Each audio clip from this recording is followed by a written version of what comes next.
Hey everyone, thanks for taking the time and watching this interview. Today I'm here with James Gill, the founder of Go Squared. And Go Squared provides real-time analysis for your website traffic. So you can see in real time who's on your website, where they come from, how they found your site, what pages they're looking at, and lots of other interesting statistics. So check it out and I hope you enjoy it.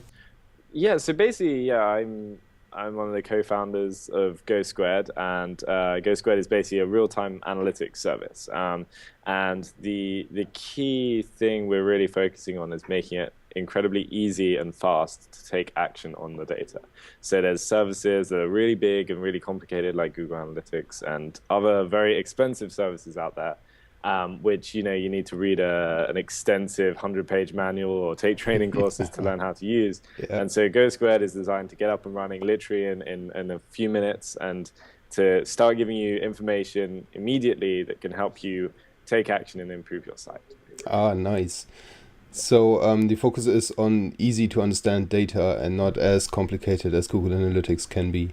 Exactly, exactly. So off the back of that, it can help you make changes to your site much faster, resulting in less lost, increasing your conversion quicker and avoiding losing sales for long amounts of time. So yeah, there's we have about over 40,000 sites using us now around the Nice. world, and we're based in London, but they're all around the world. And Yeah, the exciting thing for us is now ramping up sales to bigger and bigger businesses and helping not just startups but some pretty big companies improve their conversion and really understand their web presence better. So yeah, Mm.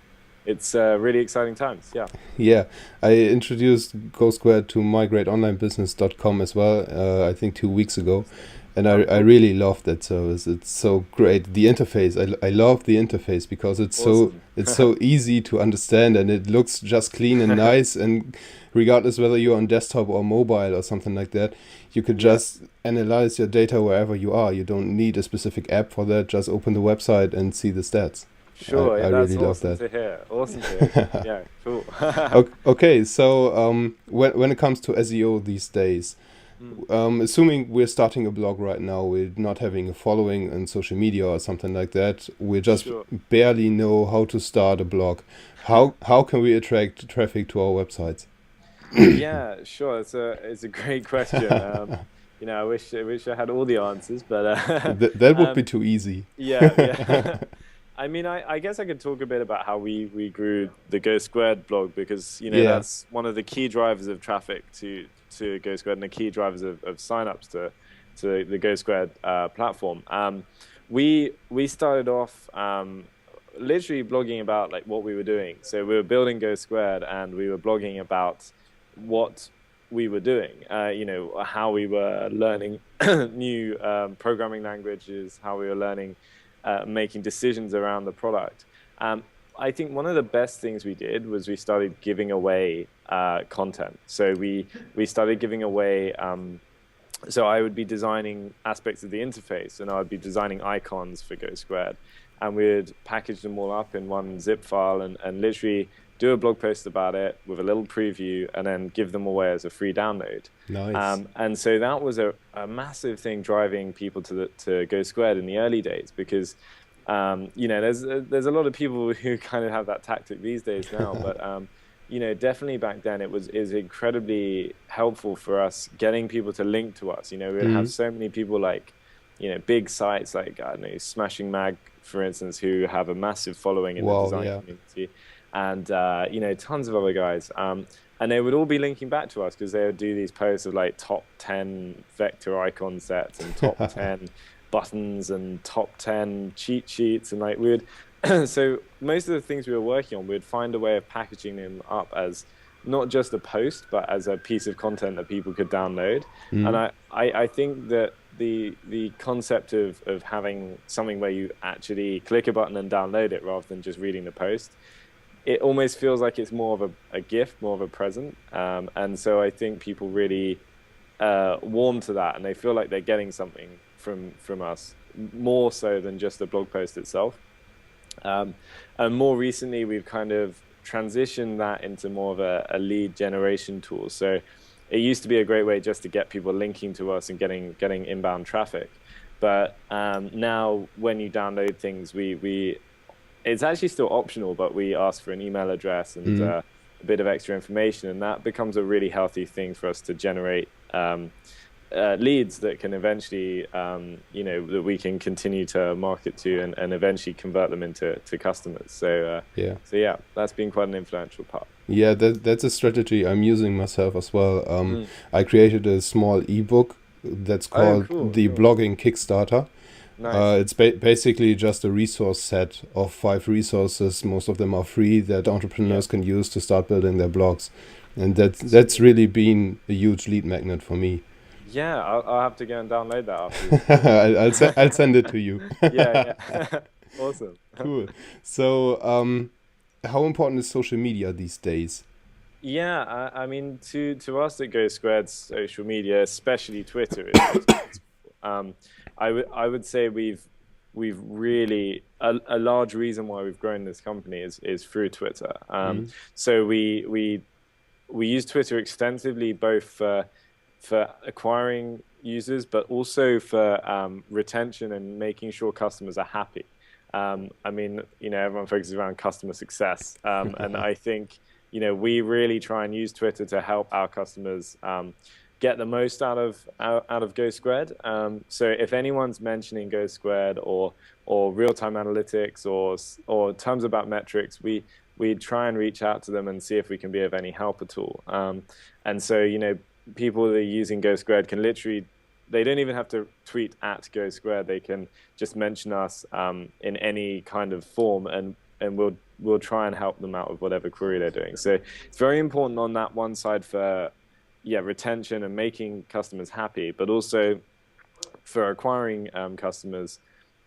So we and obviously readers to the blog as well. Every blog post we put out, needless to say, we put it onto Twitter, and we use tools like Buffer, which I'm Mm. sure you've used, to make sure that we keep a steady flow of content coming out of the Go Squared account.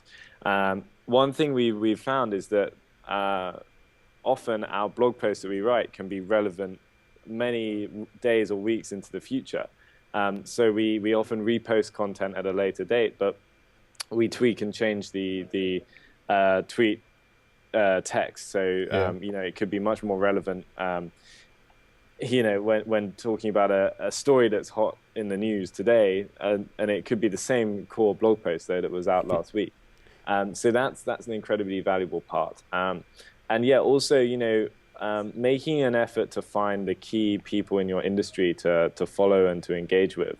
It's one thing to hit that follow button, but it's another to actively reach out to people and start conversations with those key thought leaders. But if you can do that and start building a genuine relationship with those key people, then you can start really having a lot of influence, because suddenly you have the key people in your industry who are on good terms with you, who are willing to share your content and willing to sing your praises. So, I think a lot of people that haven't grown up with social media from day one have looked at how they can quick win at social media and jump and get a head start. But really, a lot of it is hard work Yeah.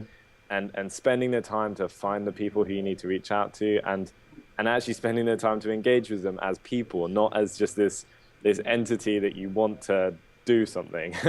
So it's all about just thinking about it, how you'd go approach becoming friends with someone in real life, I think. And Mm. it's very simple at the end of the day, but the thing to remember is there's no shortcuts. Yeah. Yeah. Do you have any methods how to most efficiently manage Twitter? Because especially when you're doing all work on your own, it's a very hard time. It's a Yeah, very yeah. tough challenge to manage all social media accounts while putting content Sure, out. Do sure. you have any tips for that? It is definitely a challenge. I mean, we're a growing team now, but still most of the social media stuff is handled by one or two of us. We use a couple of great tools. I mentioned Buffer, which Yeah. is incredibly valuable, because it means you can sort of spend, maybe half an hour in the morning just topping that up and making sure that you've got stuff going out throughout the rest of the day. In terms of our responses on Twitter, we actually use a great tool called Spark Central, Okay. which is still it's they're a startup over in San Francisco now, but I'm good friends with the guys who run it, and I believe the tool's more aimed at like enterprise customers, but we love it because it enables us to have a really good overview of everyone that's mentioning things in our industry, and it's almost like treating Twitter as a customer support channel. So it's very much like a customer support tool like Zendesk or Desk.com. Yeah. But it really helps us keep focused on the people that are talking about us, and ensuring we know who's been dealt with and who hasn't. And so that's a really good tool. And one of the great things about that as well is it helps you order all the responses by their reach. So the people that are most influential are dealt with as a matter of priority over, people that maybe have fewer followers. Which, I mean, there's two ways of looking at that. Should we be doing it like that, or should we simply be answering them as they come in? But as you know, when you have very limited time, you need to make tough calls on what you prioritize. And for us, if there's someone saying something negative that has 10,000 followers versus someone tweeting out a generic link that has 2 followers, we know where we need to spend our time, and things like that help us make sure we spend our time wisely. Yeah. So you mentioned Buffer. Buffer is a tool to plan and automate updates. How often do you post via Buffer today? Those days? I would say on any day we post in the region of, I don't know, 5 to 10 tweets. So we don't post overly aggressively at the moment. And what we do is we don't just post our own content. We do make an effort to post valuable content that is available in the community as well. So, I think there's a lot of reasons why people want to follow the Go Squared account. And we're very conscious that a lot of people following the Go Squared account are following it for updates on the Go Squared product itself. But there's also a large number of people that follow the Go Squared account for interesting industry news and tips on how to use analytics in their business, how to improve their conversion, how to run their business more successfully. So we tread a fine line between those two. But we're conscious not to kind of bombard people's Twitter streams and make them so fed up with us that they just want us to go away. So, yeah. Okay, so you mentioned that you're repeating content, you're repeating blog posts and just tweaking the tweets a bit. Every time I do that, I feel like I'm talking all the same stuff to my followers. But I know that not everyone sees any tweet because obviously they are following more than 10 or 50 accounts, so their timeline is fed up. How often do you repost content? Is there any measurement, any value? We tend to repost content. It's almost like a half-life curve where in the early days of the post being out there, we'll post it a couple of times very early on. So maybe it will get posted 2 or 3 times within one day, and then maybe once or twice the next day, and then maybe once the day after. So it makes sure that when the topic is at its hottest, it gets a lot of attention. But it depends on the story ultimately. But there are some pieces. Like for instance, last year in London we had the Olympics, and so we did some great content around the Olympics. We did some infographics and things, and so that had a very different kind of cycle of tweeting because it was relevant for a very long period of time. But we do keep a very close eye on news, on global news events and things like that, and so we often look through the archives to see if there's any piece of content we put out maybe months ago that could still be relevant to it. And I think it just kind of highlights how when you're writing a post, just thinking about how it can be used a bit more broadly than just a very specific topic. Ultimately changing the titles and the text in those tweets can be a really valuable learning exercise to find out what works best. So Yeah. yeah. And, is there any formula for the best converting tweet? Oh, I wish I knew. One thing I would say is that often posts that we've done where we've mentioned another company, um, often you may link to that company in the post. Mm. Just take the time to look and see if they have a Twitter account themselves, and mentioning them in the tweet will often cause them to retweet. And when you mention another company, they've often got a following of thousands of people, and so that can be a really healthy thing for making things go viral.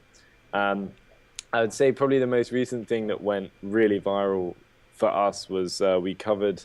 I don't know if you saw, but I think back in August, Google had literally 5 minutes of downtime, Mm. Yeah. and we did a very quick post, literally in about 10 minutes, about the impact of that on all the websites using Go Squared, and we saw a big dip in traffic, and posted that out. And yeah, one of our dev team did the post, and tweeted out from his personal account. But one by one, it got retweeted and retweeted, and I think now that post has been mentioned on about 2,000 different news sites around the Wow. world. So, sometimes there's just no formula; it just happens. So it's all about finding trending topics and responding to them. Yes, and I definitely think for us, as Go Squared, a lot of what we focus on is acting now and acting quickly. And Mm. especially in the case of the Google downtime piece, if we had waited a day to do that, nothing would have happened. But Yeah. the fact that we got that post out and we tweeted it literally within a few minutes of it happening meant that it exploded. And so I think people, often don't realize the the need for things to be really done on time and quickly, and having the discipline to do that and to act quickly is incredibly important. Yeah. Okay, so I think we've covered Twitter very extensively. Yeah. um, Obviously, there are Facebook and Google Plus and all the other social Yeah. networks. How important are those for traffic generation? Sure. I mean, it depends on the company that you're running. I mean, Go Squared is primarily a business to business Mm. service. So we've done some experimentation with Facebook. I think Facebook overall is a healthy channel for us to show people that there are real people behind what we do at Go Squared, and Yeah. we often use it to post fun and exciting, things that are going on at the office and things like that. But we don't really regard Facebook as a key driver of customers. It's just a great way for us to engage in people that want to know more about what goes on behind the scenes at Go Mm. Squared. I would say among the more valuable channels other than Twitter, we've definitely seen a lot of value in LinkedIn now. And I think what we see is people often using LinkedIn as if it's their Facebook news feed while they're in the office. And I think people, for some reason, it's more acceptable to spend hours of your life scrolling through your LinkedIn news feed than your Facebook news feed. But I think, also the general user base of LinkedIn is definitely much more of an applicable market for us. So Yeah. we get a much higher conversion rate, a click-through rate on posts we put on LinkedIn than on any other channel. Mainly, they get fewer views, but the number of people that actually see them and then click through to the content is dramatically higher. So yeah, LinkedIn is definitely one that often gets missed off and sidelined, but I think it's becoming increasingly valuable as a distribution channel for content. And then aside from that, there's more the sort of creative channels like Instagram and Vine as well. Yeah. And for us, I think we've really enjoyed the results of Vine so far, because they're great ways for us to impart a lot of information to people in a very short amount of time. So we've been doing a few things like quick support tips and ways to get more out of Go Squared, literally in a short video clip, which has been pretty fun. So yeah, those two are definitely valuable. We've been using a bit of Google Plus, but I don't think we look at it really as a channel to get people talking about us, but the just the simple impact of it on how Google views us. So Yeah. that's the key reason for us using it. And personally, I don't know about yourself, but I don't know a huge number of people using Google Plus on a daily basis for Me, anything me other. either. I'm Yeah, I'm just focusing on Google Plus on the same reason as you do. exactly. Yeah, Just for authorship. yeah, yeah. Okay, so after all, it depends on the target market that you're trying to reach out to, and then finding the places where they're at. That's Mm. the key. Okay, what's going on with on-site optimization, like keywords and meta tags and all that stuff? Yeah, sure. So there's a number of things we've been doing. One of the things on our blog, we use WordPress on the blog, Mm. and we have a great plugin which you may have come across it, called Yoast. Yeah, for sure. And yeah, it's probably one of the most popular WordPress plugins out there, and that essentially helps us focus each post on a specific keyword. Mm. And essentially having that discipline to think, one, what piece of content are we going to write about? How is it going to help our readers? How is it going to help them become more successful? What questions is it going to answer for them? And I think before writing anything, thinking about that is a very healthy thing.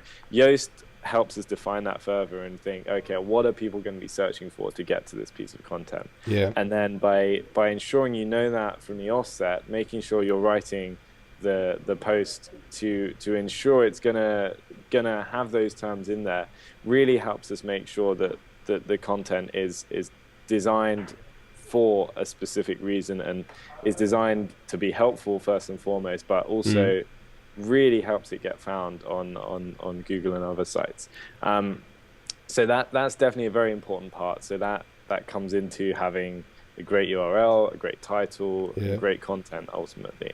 On top of that, though, with the marketing site as a whole, Go Squared, we've done a lot to really improve how quickly it loads, because there's been a lot of studies into the impacts of a conversion rate and time, page load times. And so we originally had a site that was based on PHP, and it was including lots of different parts, and overall it was just a very, very old base site, and the response times were far slower than we would have liked. So we've made the entire site completely static content, and we host all of the assets on a content distribution network so that we can provide the absolute fastest speeds to people reading the Go Squared site all around the world. And that's very important for readers themselves, being able to get that content as quickly as possible and not having to wait around for it. But also Google as well takes into account that sort of information to understand what makes a good site and a bad site. So that's been a very important part of it. And then also just very simple things like making sure your content is easy to read. Like we're actually working on a new version of the blog right now, and one of the things that's really important is just font size and making sure you have a good font, and making sure that you don't have dark blue on light blue as a choice for your color scheme and things like that. So there's great services like Medium, which have Medium as a blogging platform that it's great because you don't have to do much design work to make it look good. It is designed to be easy to read. It's designed to help you consume that content. And I think that's one of the reasons why services like Medium, and also there's a new service, open source blogging platform called Ghost, which you may have come across, which is doing some great stuff there. And I think overall that's pushing the quality of content on the web forward. And I think us as with our blog on as part of our strategy, we're just following in their footsteps in terms of how to make a great blog that people want to read. Yeah. Well, when it comes to keyword optimization, do you do keyword research, like estimating the search volume and analyzing competition and stuff? Yeah, I mean, we do a certain extent of that. I think we could probably be more methodical in that research prior to to doing certain content. But we certainly, I would say we do look at sort of Google keyword trends and things like that to really understand, if we optimize it for this keyword versus that keyword, or if we write a post about this versus that, what are the kind of returns going to look like? But more importantly, we're trying to get into a good schedule of posting content now, and we have a big list of things we want to write about anyway, and ultimately we're just trying to think about what's going to be most valuable for our customers. Still, I think a lot of our readers and a lot of our users come from the social media sources like Twitter over sources like search. Most of our search traffic is actually currently going to more of our resources and our free downloads rather than specific blog posts. Okay. When it comes to speeding up a site, are there any plugins that you could share? I'm just trying to think. I mean, we have used Pingdom quite a bit, and we have some server monitoring tools as well. Like we use server density to track a lot of things, and that helps us understand, like, on a global level, where is the site performing quickly and slowly, and things like that helps us decide on using like a content distribution network to put our images on. I'm trying to think of anything else we may have used, but those were the sort of the main tools we used to understand that. In terms of taking action on that data, though, I think a lot of what we did was just trying to cut out as much as we could from the site. Trying to cut out all the extraneous plugins and scripts and things that we had on the site, and really, there's a lot of tools to help you really cut down the size of your pages. So for instance, if you have a lot of images, before uploading them, you can, if you're on a Mac, there's an app called Image Optim, and so you can put your images into there, and they'll cut out all of the extraneous data in your images, make sure they retain their quality, but it can often reduce the file size by like 50%, which is massive. So we make sure rigorously that all of our images go through that before we upload them to the server. And then also our source code as well. So there's a lot around, if you're coding your site, thinking about how many CSS files and JavaScript files and make up your page. But if you're doing it right, you can often combine those files into one single file and minify it and remove all the white space. And that can help you really reduce the file size again, but also reduce the number of files you're requesting. So if you, there's a lot of overhead in doing multiple requests for multiple images. And so if you can combine, say, all of your CSS files into one CSS file, that can often save a lot of bandwidth and a lot of time in loading. And in terms of images as well, if you, for instance, look at YouTube or Google, or, if you look at the Go Squared app, you'll see that there's often quite a few icons and logos and parts of the interface. They don't all need to be in separate image files. You can combine them into one image file, which is often called a sprite. And that means you only need to call that image once, and then you can use it everywhere. And often that's a really, really great way of speeding up the loading of images. So there's a lot of things you can do. I mean, it doesn't, having a quick Google around, you'll find some, people will find some great content on how to do that. Could you name any WordPress plugins that do that for non-techie people like us? I'm just trying to think of some WordPress plugins that on my sites I'm using use Google libraries. To use those libraries that are already loaded instead of load them again. Shout. I'm using WP Supercache. Yeah, that's a great one. Do you have any in mind for a content delivery network, content distribution? The thing is, we use a lot of Amazon Web Services, so we use CloudFront as our content distribution network. I think the guys I'm lucky enough to have a bunch, on the Go Squared team, we've got some really smart engineers, and so they're the ones who do all this for me. I just talk about Okay. it. But no, I'll try and see if there's anything I can send you over after the talk, and yeah, hopefully we can find a few other things that help people out there. But That yeah, would be there's a cool. bunch of things out there that are really valuable. Yeah. So, you already mentioned YouTube. How important is video upcoming for search engine optimization and for traffic generation? Yeah, I think I think video is obviously it's a whole growing field. Hmm. I can't speak too much about how it impacts SEO specifically, but I know that the what we've seen as an analytics company at least is that people are consuming more and more video, and it's a huge retainer for people staying on websites. Hmm. People, even just a few years ago, video was often scrolled past. You would just you'd be viewing the post, and the video would be an optional part of it. But now I think the video is really becoming the core part of a lot of content on the web, and people don't have this fear of hitting play and waiting 5 minutes for the video to load. Yeah. It's a changing way of using the web, and I think I don't view it so much as like how can we use that as a way to get people to the blog. It's something that once you get to the blog post, that is the piece of content that keeps them on the Hmm. site. And I think it's the video that really does the work of engaging them and keeps them on the site, and ultimately could lead them to go elsewhere on the site, and to go on to perhaps share the post, and to really get the most value out of it. So yeah, that's kind of how I view video, and especially YouTube as well. I think YouTube as well is a great channel for. It can also be viewed as a great channel for spreading your name and what you stand for. Hmm.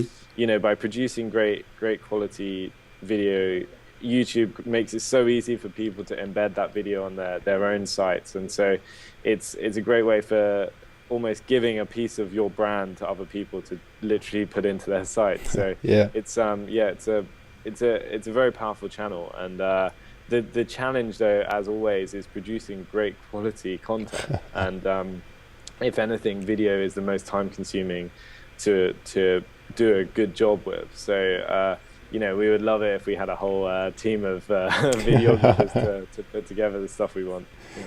Yeah, that's cool. Well, you've gone through some very extensive and very detailed information. Is there like a three-step guide new bloggers could use to start generating some traffic? Is there Uh, something like that?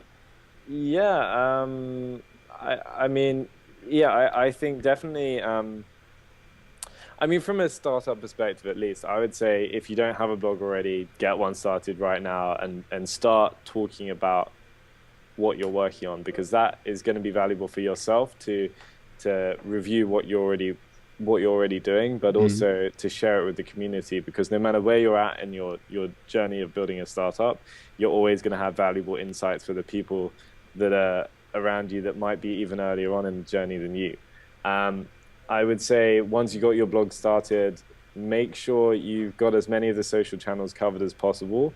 Don't necessarily take any one person or one company's word for which channel is the most valuable, because I think it completely depends on the type of business or the type of blog you have. If you're a business to business service, LinkedIn may be valuable to you, but if you're running a flower shop, then it might be that Pinterest is the Yeah. most valuable for you. So, bear that in mind. And then at the end of the day, I think just, think about it as if you would any real world interaction. Use your real world connections to get people to check out your blog, and approach people on the internet just as you would in real life, and build friendships with people. And that's the best way to get people to be sharing your content, I think, to build respect within the community, and not to take shortcuts by paying people for a link, or pay per post stuff and all of that. It's all about Buying Twitter followers. yeah, exactly. There, it takes a lot of work, but I think the results of building it gradually and organically are much greater than trying to take any shortcuts. Yeah. Oh, awesome. I'd Yeah. love to get those insights from those professional analytics company like you are running, James. That's perfect. Cool. No, cheers. Cheers. Awesome. Yeah. Thanks for your time, James. That was Thank a you very much, very nice James. Yeah. chat. No, great to chat, and all the best with growing the blog more and more, and looking forward to seeing how things go. Yeah. Keep me Great. posted on your Yep. progress with Go Squared. Cool. Will do. Cheers, man, and I hope you Cheers. keep enjoying it. Yeah. Yeah. You Cheers. too. Have a great day. Have a good day. Cheers.